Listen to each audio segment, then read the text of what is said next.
Hey, it's Chris. Oh man, we're gonna make some people mad today. But here we go. The first several videos that show up when you search for M2 iPad Pro on YouTube are all designed to make you question whether or not the iPad Pro is actually Pro. I've been hearing a lot of this. Apple's just using the word Pro to hoodwink people into paying more. The new Pro's really just more of the same. You can do the same things as before, it's just faster. Just a slap in the face that nothing feels or looks super different. Or what's the point of the iPad Pro having so much power when you can't even use it? Or there's basically nothing that really differentiates the iPad Pro from the iPad Air. Or the iPad Pro should really be more like a Mac or have these Samsung features. Now, before we even get into it, I get it. I'm not gonna sit here and say the iPad Pro is perfect and that it can't be improved. I'm making this video because I feel like there's a lot of people out there who want to buy the iPad Pro and find themselves being talked out of it on YouTube and in the media. I know that for a lot of people, it's easy to be like, oh, the iPad Air is practically the same as the iPad Pro,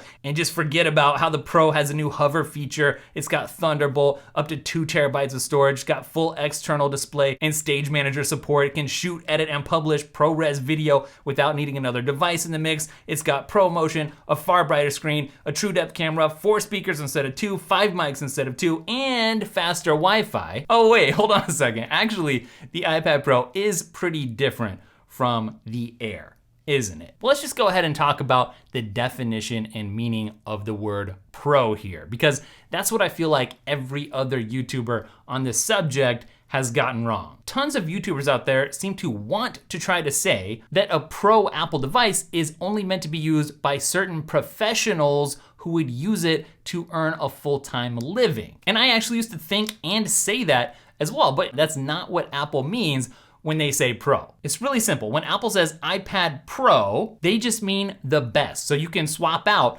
Pro and best and Pro. So the iPad Pro is just the best iPad that Apple makes. That's it. And that's exactly what comes through on the website, and you hear it in Apple's ads all the time. With our most advanced technologies, iPad Pro pushes the boundaries of what's possible on iPad. So here's the big thing. I think when Apple uses the word Pro, they're applying that label to the device itself, not to the users of any given device. Because any professional can use an iPad, but not every profession can earn a full-time living using an iPad, Pro or otherwise. Simply because the iPad isn't the right tool for every job. But if you'd like an iPad and you'd like the best iPad, Apple offers you the iPad Pro. The biggest problem and misunderstanding, I think, arises from expectations. The core iPad experience is that you've got this slab of glass that you can touch and you can add accessories to, and the core experience is more or less finalized. So on the one hand, you've got the fact that the core iPad experience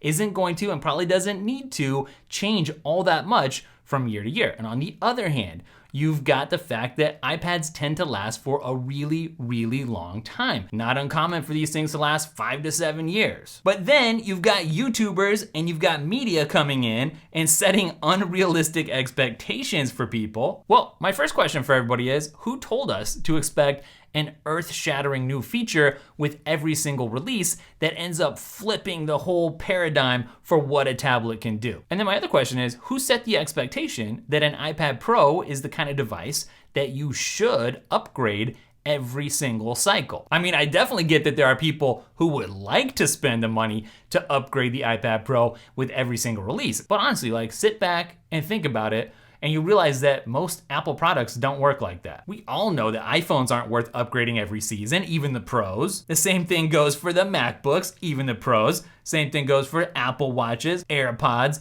HomePods, etc. So like, seriously, why would it be any different for iPads, even the iPad Pro? Where did that expectation come from? And actually, who out there would want to have a product that they're going to have to upgrade in a year or in 18 months? If you have unrealistic expectations, you're always gonna be disappointed. But let's be honest here. When the iPad gets an OLED screen, or they move the camera to where everyone's requesting, or it finally gets Xcode, if that ever happens, do you think all of a sudden people are gonna be like, oh, now it's Pro? I think you know the answer. But I will tell you one feature that you can add to your iPad right now to make the best feel even better, and that's Paperlike 2.1. I love this screen protector. I use the Apple Pencil all the time, and I can't imagine using it without the Paperlike. That's how much I love it. If you draw, you're gonna love the feel and the glare reduction. If you take notes or annotate, you're gonna reduce your muscle fatigue. And when you're off the clock, the new nano dots are gonna enhance rather than disrupt your viewing experience. And right now, through the end of January, you can get Paperlike's Digital Pro Planner for free with any hardware purchase until January 31st. So check it all out using the link in the description. Now, I got a word of caution for everybody, and that's this. You are not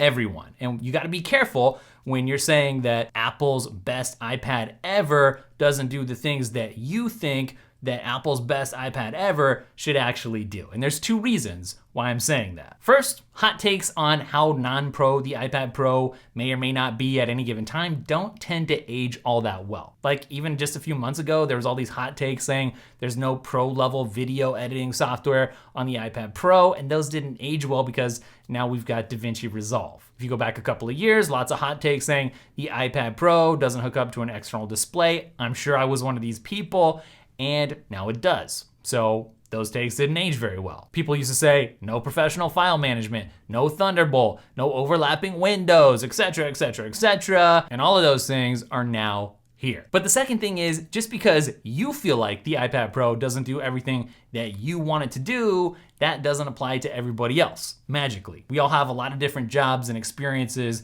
and use cases. There's students out there who are using it, game developers who are using it, salespeople and engineers, and the list goes on and on and on. And everybody that uses the iPad Pro does so in a different set of situations and scenarios. So yeah, ever since its inception, the iPad, it's had its own unique identity. That's what Steve wanted when he launched it. If the iPad was exactly like a Mac or exactly like an iPhone, it would have no reason to exist. So it's really funny to me when somebody's like, well, it just needs this or that feature pulled over from the Mac. It's like, the Mac exists right now. If you want the Mac, just buy a Mac. And then other people are like, well, you know, the Surface or Samsung, they have all these different features that I really wish that the iPad would just copy. Then it would be pro, and then I would buy it. Well, look, I mean, Samsung often tries to throw everything in the kitchen sink into their products, which is fine. I mean, some people really like that, but Apple's been really thoughtful about the things that they incorporate. But I think when people say, I want this feature from Samsung or that one from the Surface to migrate over to Apple, it's actually a compliment for the iPad, because what they're saying is, I could buy that other thing,